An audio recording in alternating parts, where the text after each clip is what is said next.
Okay, so I think it'll be easier for me to record a video. Plus, it'll give you more of a chance to feel what it's like working with a client to assess our needs. But my second design problem is our classroom here at Iowa State.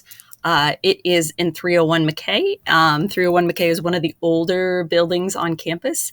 And what I would like to see is currently this classroom is ADA compliant, but I'd like to have an arrangement, a space that is more welcoming for FCS students and incorporates more universal designs. So this is the overall floor plan, and I'll talk about some pictures. Here is the front of the room. These are built in. You can either use them as they are, or you can take them out. But if you do use them, they probably should stay in the front of the room. Here is a door to the elevator, and so that's where we get the ADA compliance. And then here is actually a door out to the hallway, but there are 2 steps leading up from the hallway. And this is where most people come and go from. This is one long wall. You'll see it has 3 windows and some wall in between. Right now, and what you'll notice is that these walls jut out and there are radiators underneath. In the drawing, I actually simplified this for you. So you don't have to worry about recessing the windows. I didn't want you to have to do a bunch of ins, out. And you don't have to worry about the radiators. Basically, do a straight wall and put the windows in of this dimension and this far apart between each, and you'll have the space. I notice a big difference between older and newer buildings is definitely in newer buildings if the framing zags in and out, the drywall will just go in more rectangular pieces, where it seems in the past they were more willing to do the corners and angles of different rooms. So just treat this all as one wall. The same thing along this back wall. I made the wall as though it were the front of the cabinets. So you can either treat this just as a blank wall and there's a window in it, or you can know that there are doors to cabinets and storage here. Just they are all along that back wall. Okay.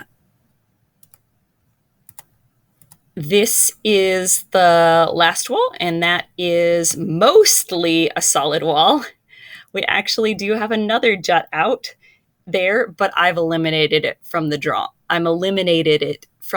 drawing. So just treat this all as one continuous wall. Let's see. This classroom, we need to have at least 20 students, but I'd like planning to include up to 30.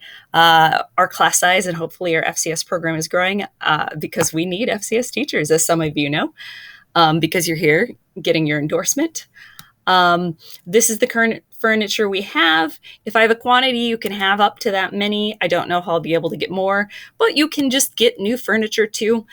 This is not a project where you have to worry about budget or costs. We're just going to see possibilities. So this is the existing furniture we have.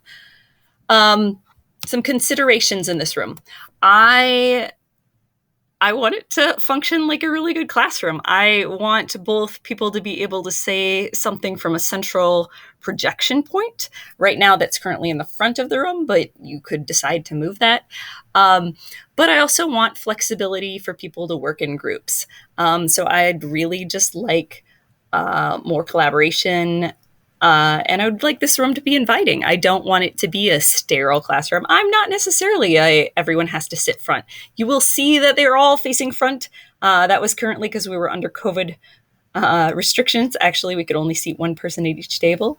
And so we'd had those 6 feet distance, but those requirements are going away.